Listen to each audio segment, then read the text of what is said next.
Bom dia, queridos. Bom dia, queridas. Muitas mulheres aqui, que bom poder falar com vocês. Eu não digo falar para vocês, porque talvez eu não tenha muito a falar para vocês, mas falar com vocês. Por isso eu pedi o Mário para descer, porque eu não consigo falar lá de cima, né? Eu gosto de falar olhando nos olhos, viu? Prefeito Vitor, soube que você é presbiteriano, é isso? Então, bom.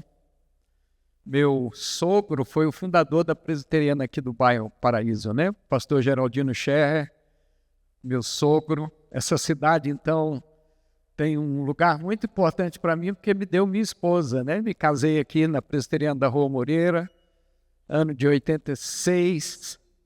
Então, essa cidade, para mim, tem calor, que não é o calor que faz aqui em Cachoeiro, mas um calor humano, porque aqui eu vivi algumas experiências preciosas.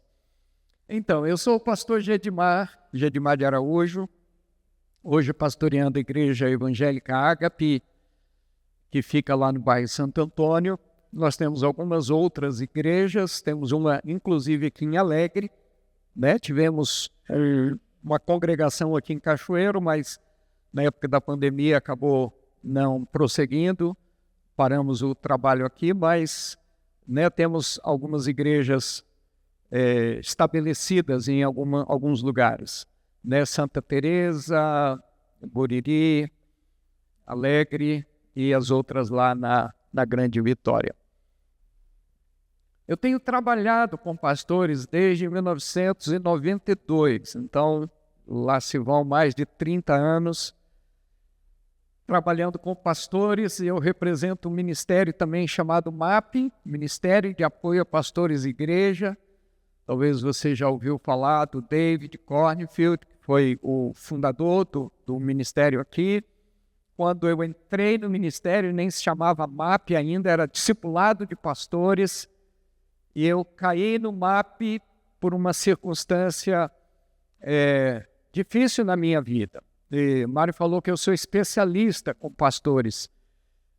Se eu posso dizer que a minha especialidade é porque eu já vivi todas as crises, ou pelo menos a maioria das crises que um pastor comum vive. Comecei meu ministério em 86, 1º de janeiro de 86 eu assumi a segunda igreja presbiteriana em Vitória. Tinha 23 aninhos de idade naquela época. Então, estou pastoreando há 38 anos e hoje com 61 anos. E eu começo o ministério, uma igreja muito difícil, uma igreja que já era cinquentenária, não crescia.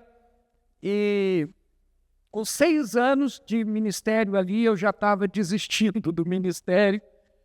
E eu experimento a minha primeira crise, que eu chamo da crise da produtividade. Eu me sentia competente para o ministério, achava que não deveria continuar porque a igreja estava num processo de estagnação, não crescia, não avançava. Então, em 92, nessa crise, eu encontro o MAP e ali Deus começa a mudar algumas coisas na minha vida pessoal, porque embora pastor de uma denominação, eu não me sentia cuidado.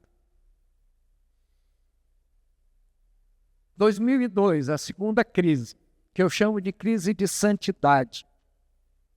Eu experimentei algumas impurezas na minha vida.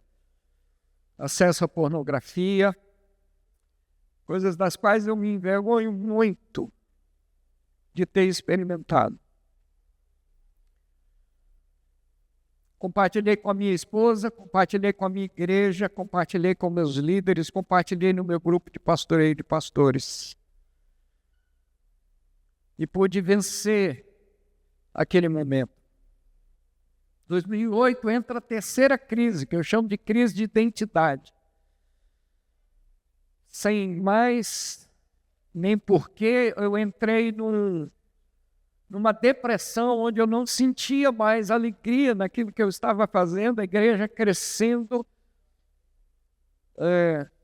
atingindo níveis que nunca tinha atingido, mas o meu coração estava infeliz. E eu precisava desesperadamente me reencontrar com o meu chamado e com a minha vocação ministerial. Depois, 2015, eu passei por a pior crise da minha vida, que eu chamo de crise de autoridade. Nossa igreja enfrentou, eu havia deixado a igreja local, o ministério local em 2012, para liderar o MAP a nível nacional, e nossa igreja enfrentou uma crise violenta, a ponto de quase fechar as portas. E aquilo feriu o meu coração. E nesse tempo, Deus coloca no meu coração um desafio, e eu vou para a igreja e fico 40 dias orando na igreja, clamando a Deus, para que Deus pudesse nos dar direção e clareza do que fazer nesse tempo. 2018, a última crise que eu estou registrando, a crise de enfermidade. Já em janeiro eu havia, às vésperas de sair de férias, eu vinha sempre passar férias aqui em Marataízes, do camping de Marataízes, vim aqui 25 anos, passando férias ali. Às vésperas disso, sofri um acidente de carro, meu carro capotou, deu perda total, mas eu não sofri nada. Para não dizer nada, só uma das costelinhas aqui quebrou, né? E no outro dia eu já vim para o camping, já fiquei de férias, mas em junho, fazendo meu exame periódico, com o meu urologista, disse: Edmar, tem alguma coisa diferente no seu PSA. E eu disse: então agora realmente minha vida vai acabar. E ele me diagnosticou com câncer altamente perigoso, dos mais ferozes e violentos. E ele disse: só tem um jeito, operar. E aí eu fiz a minha cirurgia de retirada da próstata. E hoje, 5 anos depois, eu estou remido, curado, sem nenhum sinal. Glória a Deus.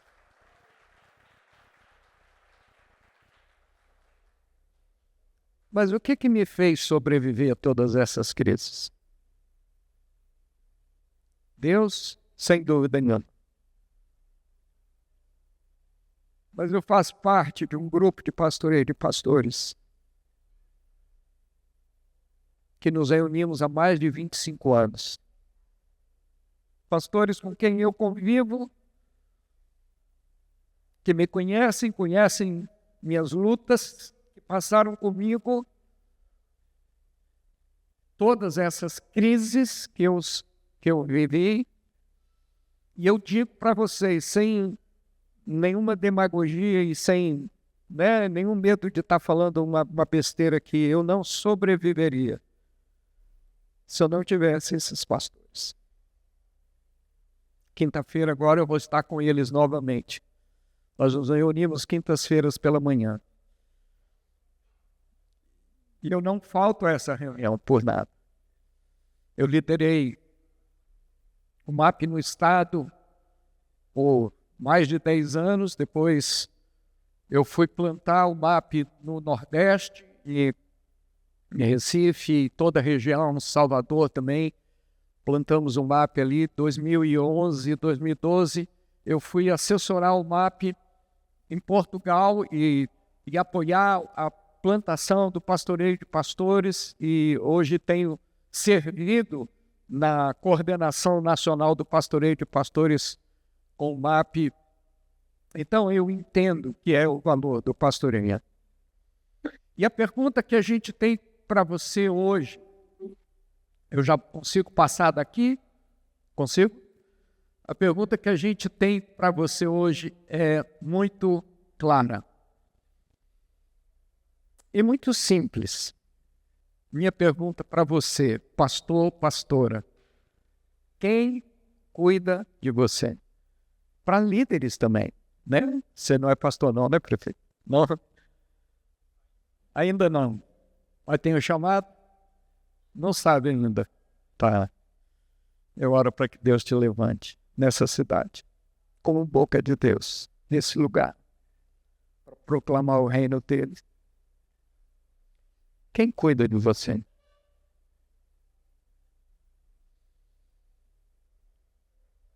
Pensa nessa pergunta. Pastor, quem cuida de você? Líder, quem cuida de você? Você encontra respostas a isso? A pergunta é clara e objetiva. A resposta também precisa ser clara e objetiva. Mas se eu pudesse ler a mente de vocês, eu diria que muitos disseram, quem cuida de mim é Deus. Correto? Sim ou não? Claro, Deus cuida de todos nós. Assim como Ele cuida das nossas ovelhas, cuida dos nossos filhos, cuida de cada um daqueles que estão no reino. Deus cuida de todos nós, mas gente precisa de Deus, mas gente precisa de gente. Talvez você diria, se eu pudesse ler sua mente, dizer, minha igreja cuida de mim. E você sabe que isso não é verdade.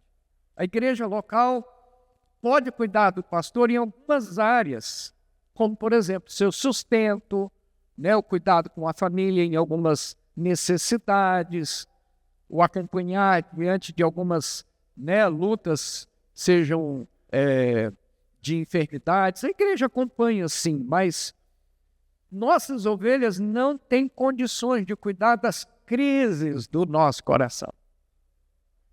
Possivelmente você não tem coragem de falar para as suas ovelhas as dúvidas mais profundas que estão na sua alma, porque você levaria essas ovelhas ao colapso, provavelmente.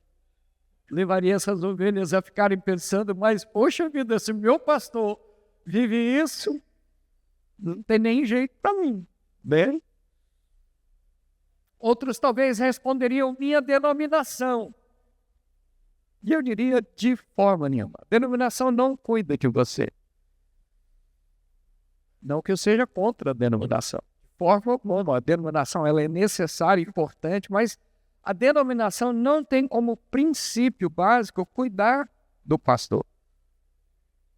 Ela dá as ferramentas, ela promove condições de você poder exercer seu ministério, mas na maioria dos casos a denominação não cuida do seu coração.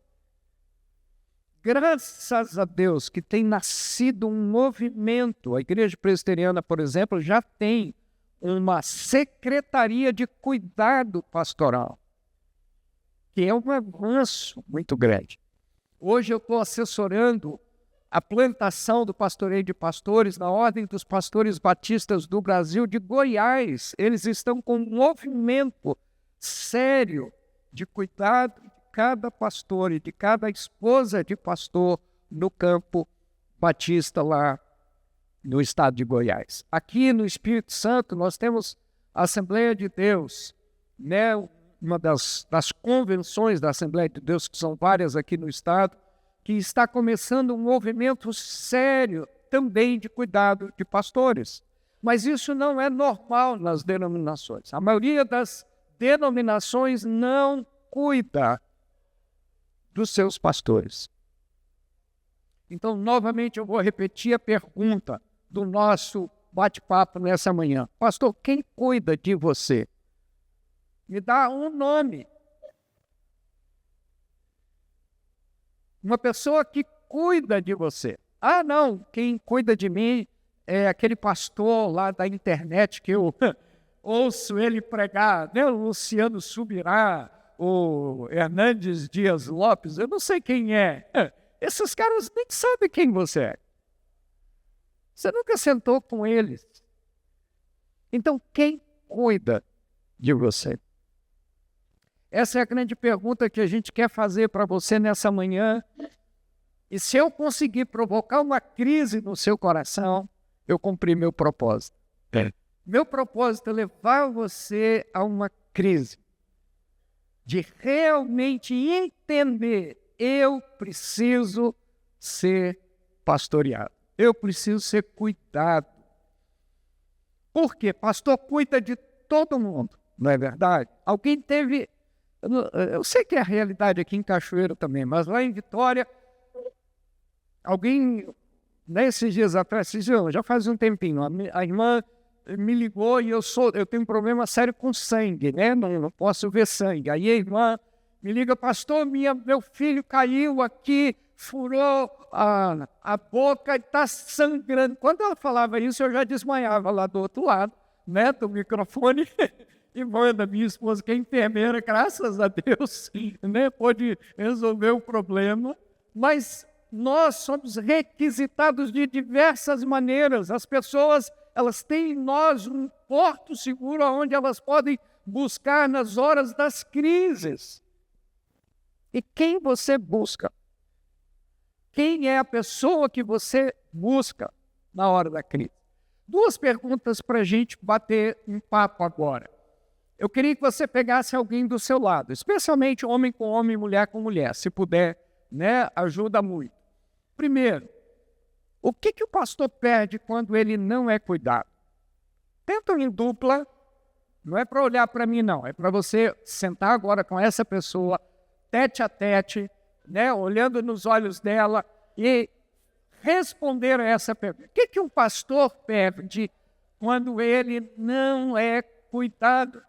A segunda pergunta, tem alguma passagem bíblica que fala sobre a importância do cuidado dos pastores? Você conhece alguma passagem bíblica que fala da importância do cuidado dos pastores? Então, compartilhe, eu vou dar 3, 4 minutos para você, não posso dar muito tempo por causa, né, do pouco tempo que a gente já tem. Vamos lá? Ninguém fica sozinho, né? Senta perto de alguém e procura responder essas duas perguntas. Calma, né? Tá bom, né? Mas depois vocês vão ter mais oportunidades. Espera um pouquinho. O que a gente perde quando a gente não tem a vida pastoreada? O que a gente perde? Eu quero ouvir algumas respostas. Só levanta a mão assim e fala para nós. O que você respondeu? Fala, querido. Pode falar.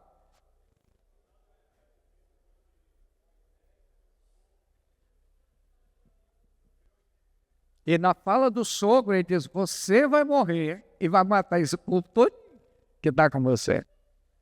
E olha que Jetro nem era crente, gente. Vocês sabiam disso, né? Jetro nem era crente. Moisés acaba sendo pastoreado, cuidado por alguém que nem crente era.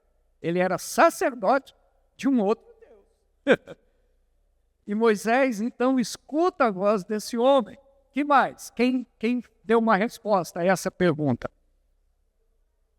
Mais alguém? Fala, querido. O que a gente perde? Sim. Então, a gente perde a habilidade de falar para os outros das nossas crises e achamos que somos autossuficientes. Eu me basto. Sozinho eu me viro, eu não preciso de ninguém para cuidar de mim. E a maioria dos pastores que eu conheço, e olha que eu conheço um bocado, o pastor diz assim, não, quem cuida de mim é Deus. Eu não preciso de ninguém. Olha que história. Simplesmente protegendo sua dor, protegendo suas crises, porque não quer abrir o coração com ninguém. Tá? Mais uma pessoa, quem quer falar? O que você respondeu a isso? Só mais uma, gente. Nós somos uns 150 aqui, né? Então, quem mais? Colocou uma resposta. O que a gente perde quando o pastor não é pastoreado? Mais nada? Sim, minha irmã. Perdemos a confiança nas pessoas. Por falar nisso, depois eu vou pedir as duas passagens ou passagens que vocês acham. 2011 e 2012, o MAP fez uma conferência com líderes denominacionais. Não era nem com os pastores, era com os líderes das denominações. E nós fizemos esta pergunta para eles: por que que a maioria dos pastores não é pastoreado? Por que que pastor tem dificuldade para ser cuidado? Por que que o pastor não busca ser cuidado? Eu vou ler aqui as respostas. Em sétimo lugar, 25% dos que estavam presentes nessa conferência disseram que era falta de estrutura e apoio que ajudasse esse pastor nesse propósito. 25%. Sexto lugar, 27% disseram que era dificuldade de encontrar um mentor. A maioria desses pastores, 27% dizendo: eu não sei a quem eu vou procurar, quem vai me mentorear, quem vai me pastorear, ou quem vai cuidar de mim. 32%, em terceiro lugar, diz: eu não sinto necessidade disso. Você já imaginou? Um pastor dizendo: eu não sinto necessidade de ser pastoreado. Não é um paradoxo isso? A gente é pastor para cuidar de gente. E a gente diz: eu não preciso ser cuidado. 37%, em quarto lugar, disseram: eu não entendo como funciona esse negócio do pastoreio e do cuidado de pastores. Então, eu fico com o pé atrás. Quinto lugar, em terceiro lugar, com 49%, diz: eu tenho falta de motivação ou de visão sobre esse assunto. Eu não tenho uma visão correta, clara, então eu não me envolvo. 68% disseram falta de tempo. Essa é uma desculpa clássica. Eu não tenho tempo para isso. Mas, pasme, em primeiro lugar, com 88%, isso era pastores respondendo, disseram: eu tenho dificuldade de confiar em outros pastores. Uau! Nós, pastores, não confiamos na nossa própria classe. Dá para ver a seriedade? Porque a gente começa a olhar, depois leia Eclesiastes capítulo 4, você vai ver que Salomão está fazendo as suas indagações, e ele disse assim: eu descobri uma coisa absurda debaixo do sol. Versículo 8, ele diz: um homem totalmente solitário.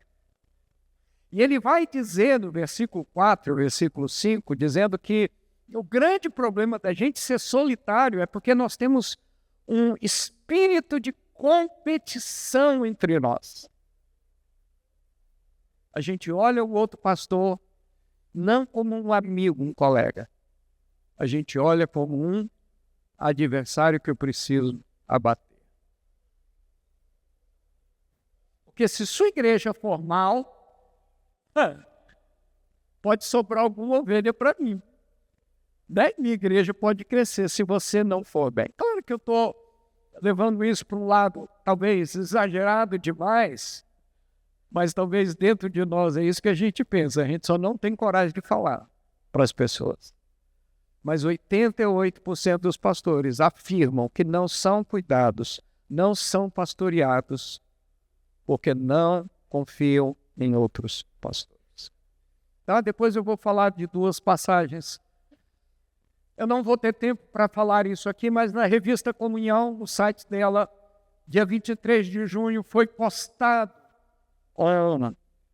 um artigo sobre pastores estão esgotados e com poucos amigos. São dados americanos levantados pelo Instituto Barna.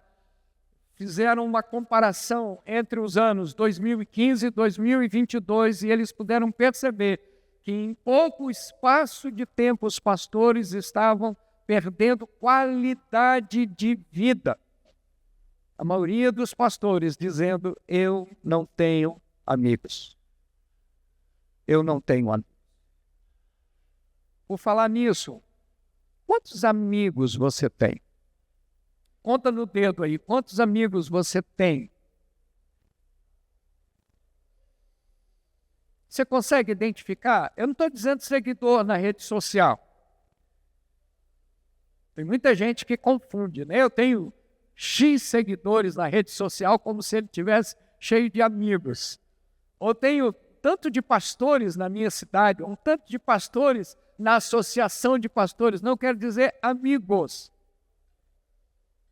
Com quem você consegue abrir seu coração. A maioria de nós, pastores, não tem isso. Tem um autor chamado Richard Baxter. Você deve ter já ouvido falar dele, se não lido, né? Tem um livro dele traduzido para nós, o Pastor Aprovado. Ele viveu no século XVI. Esse camarada viveu no século XVI. Tá? Então, muito tempo atrás. E olha o que esse camarada falou. Ele disse: todo pastor e líder não pode apenas cuidar do rebanho do Senhor, ele deve cuidar de si mesmo também, pois isso é mandamento na Bíblia. O cara disse isso lá no século XVI. E a gente não aprendeu isso. A gente ainda não entendeu esse negócio e essa necessidade que a gente tem de ser cuidado. Por isso que pastores estão deixando o ministério, feridos, machucados, sangrando. Quantas vezes a gente está aqui no púlpito sorrindo, mas só a gente sabe como é que está o coração da gente. Sim ou não? É verdade ou não? Talvez só você e Deus saibam o que está acontecendo. Nem seu cônjuge, às vezes, sabe. Então, duas passagens que eu quero comentar. Todas duas têm a ver com Paulo e têm a ver com Timóteo. A primeira passagem que aparece aqui em Atos 20, você deve se lembrar, Paulo estava terminando a sua terceira viagem missionária, sabendo que o que esperava à frente era prisão e morte. Ele já sabia disso e já tinha recebido até uma palavra, né, de profecia, dizendo que ele seria amarrado e preso, e ele sabia o que estava por vir. Paulo, então, está voltando e ele passa em Mileto e ele manda chamar os pastores, os presbíteros de Éfeso. E quem era o pastor em Éfeso? Quem era o bispo em Éfeso? Timóteo. E Paulo, então, manda chamar esses presbíteros. Vamos ler juntos, se você consegue ler daí de onde você está. Cuidem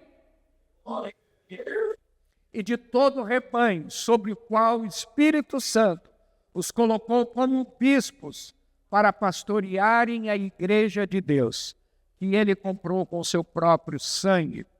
Sei que depois de minha partida, lobos ferozes penetrarão no meio de vocês e não pouparão o rebanho.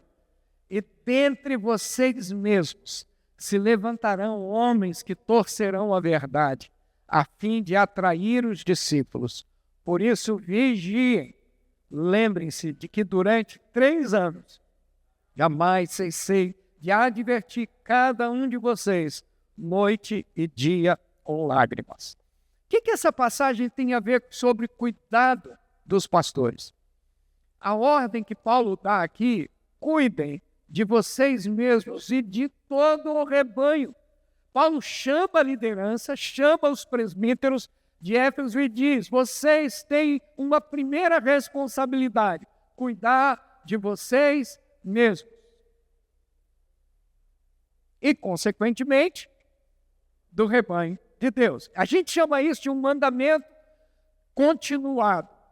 Você cuida de você e cuida do rebanho. Você cuida de você e cuida das ovelhas. Quais são alguns princípios que eu quero destacar aqui? Primeiro princípio: o cuidado da vida do pastor deve ser a base e o alicerce para o cuidado de todo o rebanho. Vou falar uma coisa que pode ser que você até não concorde comigo. Ninguém deveria cuidar de outras pessoas se ele mesmo não é cuidado. Você não poderia pastorear se você não tem um pastor que cuida de você. Você não deveria liderar se você não tem alguém que mentoria e cuida do seu coração. É radical isso, mas é isso que pode livrar o seu ministério, querido. É isso que pode fazer de você alguém que vai ter um ministério longo e que penetra e que tem impacto na vida de muitas gerações. Se você não cuidar de você mesmo, seu ministério pode acabar. Segundo princípio, que o cuidado da vida do pastor representa investimento na própria igreja. Muitos pastores dizem assim, eu não tenho tempo de cuidar de mim porque eu tenho que cuidar da igreja. Mas isso é um erro, porque quando você cuida de você mesmo, isso implica que você vai ter saúde emocional, psicológica, física, para também cuidar da igreja. A igreja que entender isso deveria sim valorizar o pastor, investir nele para que ele cuide de si mesmo. Eu conheço muitos pastores que nem tiram folga semanal e acham que isso é espiritual. Eu não tenho tempo, folga eu vou ter no céu. Já ouviu isso, pastores falando? Folga eu vou ter no céu. Eu tiro toda segunda-feira minha folga. Eu tenho folga na segunda-feira. Sabe por quê? Porque eu entendi que Deus disse 6 dias, 6 dias, 6 dias, um dia. Isso é mandamento bíblico ou não? Isso serve para nós, pastores e líderes, ou não? Se você não cuidar de você, querido, você não vai ter condições de cuidar da igreja. Terceiro princípio, o cuidado da vida do pastor procura domar um lobo que está dentro de nós. Olha o que Paulo fala para esses presbíteros, diz, olha, lobos virão e dentre vocês mesmos penetrarão pessoas que vão destruir o rebanho. Você sabia que você tem um lobo dentro de você? Russell Shedd falou isso, há muito tempo atrás. Ele disse, todos nós temos um pouco de lobo dentro de nós. Eu descobri o meu lobo aqui em Marataízes. Nós estávamos de férias no Campo do Siri. Eu fui almoçar na Lagoa do Siri. Paramos o nosso carro ali, ficamos, sei lá, 1 hora, 1 hora e pouco, almoçando ali na Lagoa do Siri. Quando eu saí, tinha um carro parado na frente do meu carro. E eu, como um bom crente, dei aquela buzinadinha, dizendo assim, o camarada está por aí, vai aparecer, vai tirar o carro dele, beleza. 10 minutos e nada, 15 minutos e nada. Aí a buzinada já era um pouquinho mais carnal, Aquela apertada na buzina, e aí o desespero, e minha mulher, calma, amor, por favor, calma, você é pastor, calma, Quanto mais ela falava aquilo, mais um lobo dentro de mim aparecia. Lá pelas tantas, sei lá quanto tempo, meia hora depois, aparece uma menininha que saiu assim da Lagoa do Siri, veio em direção ao carro, abriu o carro, pegou um negócio no carro, fechou o carro e ia saindo. Eu falei, ei menina, de quem é esse carro? Ele falou, é de papai, mas ele falou que não vai vir tirar o carro não. O lobo apareceu. Eu peguei a chave da mão dessa menina, desengrenei o carro dele e ia empurrando o carro dentro da Lagoa do Siri. Minha mulher parou na frente do carro e disse, por favor, meu avô, não faz um negócio desse. Todos nós temos um lobo dentro de nós. Só precisa de um gatilho para disparar. Então não pare seu carro na frente do meu carro, que você pode fazer o meu lobo aparecer. Eu te digo que não vai ser nada bom. Mas eu digo isso para você, para dizer, todos nós precisamos de alguém que tenha coragem de botar o dedo no nosso nariz e tomar o lobo que está aqui dentro. Pronto para devorar, pronto, para acabar com quem está ao redor. Quarto princípio, cuidar da vida do pastor, procura evitar desvios de caráter e de conduta. Paulo alerta dizendo, olha, eu sei que quando eu sair daqui, vocês vão ter problemas, vocês vão enfrentar dificuldades. Todos nós podemos ter desvios mínimos, Não precisa ser físico, químico e nem matemático para saber que quando você tem uma linha reta e você desvia meio grau dessa linha, no primeiro momento, não parece nada. Você segue um pouquinho mais, ainda está bem próximo da linha.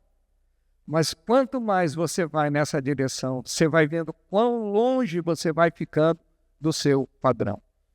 Cuidado, querido. Cuidado, se você não presta contas da sua vida e do seu caráter para alguém, você está numa zona de perigo. Quinto princípio, cuidado da vida do pastor leva a investir fundo em relacionamentos transparentes. Paulo diz, olha, enquanto eu estive com vocês, eu cuidei de vocês. Sabe, vocês podiam falar abertamente o que estava acontecendo. Quando foi, presta atenção nessa pergunta, quando foi a última vez que você teve uma conversa transparente com alguém? Quando foi a última vez que você teve coragem de abrir o coração? Quando foi a última vez que você abriu? Segunda-feira eu fui tomar café, segunda-feira passada, né? Eu fui tomar café com o pastor Valteci da Igreja Evangélica Vida, lá em Vitória. Nós fomos para uma cafeteria, era feriado, e a gente ficou lá batendo um bom papo. Fazendo o quê? Abrindo o nosso coração. Tem uma caixinha preta dentro de cada um de nós, que precisa ser aberta de vez em quando, para que a luz da graça de Deus nos alcance. Amém? Então, eu vou ter que pular a segunda passagem por causa do nosso tempo. A segunda passagem é 1 Timóteo, capítulo 4, versículo 12. Paulo está escrevendo para o mesmo Timóteo com quem ele se encontrou lá em Mileto. E aí ele diz assim, lá no verso 16, atente bem, e é a mesma palavra para cuide bem da sua própria vida e da doutrina. Mais uma vez, Paulo alertando, né, e ali também alguns princípios, mas eu quero terminar com uma historinha. Essa historinha está no livro Desenvolvendo Sua Capacidade de Liderança, do John Maxwell. A história é a seguinte, preste atenção. Um certo pedreiro precisava levar uma grande quantidade de tijolos do alto de um prédio de 4 andares para a calçada embaixo. 4 andares, uma calçada embaixo, e ele precisava levar os tijolos que estavam lá em cima para baixo. O problema foi que ele resolveu fazer isso sozinho.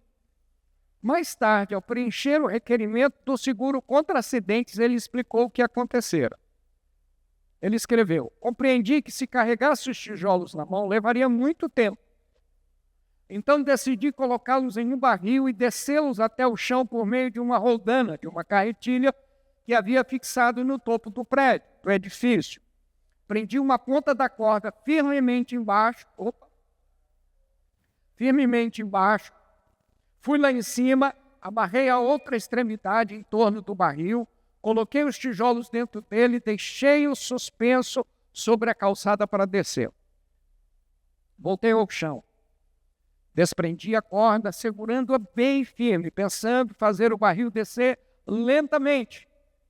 Mas, como eu peso pouco mais de 60 quilos e o barril com os tijolos mais de 200 quilos, ele me puxou para cima tão rápido que sequer me lembrei de soltar a corda. Na hora em que era içado, estava entre o segundo e terceiro andares, bati de encontro ao barril que descia. Isso explica os arranhões e cortes que recebi. Fiquei firmemente agarrado à corda até chegar ao topo do prédio. Minha mão se prendeu na roldana, carretilha, foi aí que quebrei o polegar. Naquele mesmo instante, o barril chocou-se com o chão violentamente, o fundo se soltou. Sem os tijolos, o barril pesava menos de 20 quilos. E, obviamente, como sou mais pesado, comecei a descer. A certa altura, trombei com o barril que subia. E foi assim que quebrei o tornozelo. Como a queda foi amortecida apenas levemente, caí sobre um monte de tijolos na calçada. Foi então que torci a coluna, quebrei a clavícula. Naquele instante perdi os sentidos e larguei a corda. O barril vazio caiu sobre mim. Isso explica os ferimentos que eu sofri na cabeça. Respondendo à última pergunta deste formulário, o que você faria se essa situação ocorresse novamente? E ele escreveu: desejo informar-lhes que de agora em diante não tentarei mais fazer todo o esforço sozinho. A gente pode rir dessa história. É muito engraçada, não é? Mas ela é a história da sua vida. O homem da carretilha ali é você, tentando levar todo o peso sozinho e sofrendo terrivelmente. Feche os seus olhos.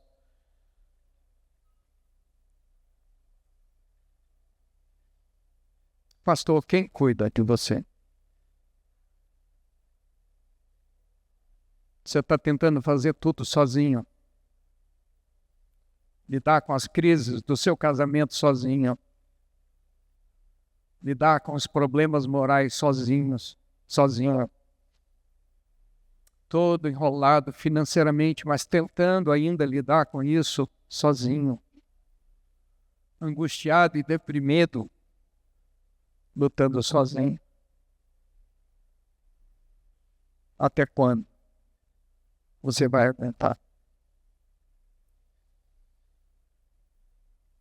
A lição dessa história é que aquele homem chegou ao final dizendo: eu aprendi a lição. Aprendi que eu não vou mais fazer todo o trabalho sozinho. Cuidado com a síndrome do pastor solitário. Essa é uma síndrome. Pastores que andam sozinhos. Quando muito, ele tem aquelas pessoas que andam ao seu redor só para bajular. Porque esse pastor talvez tenha alguma coisa a oferecer. E aí eles querem ficar perto para bajular. Mas quando você precisa de alguém para abrir seu coração, você não tem ninguém.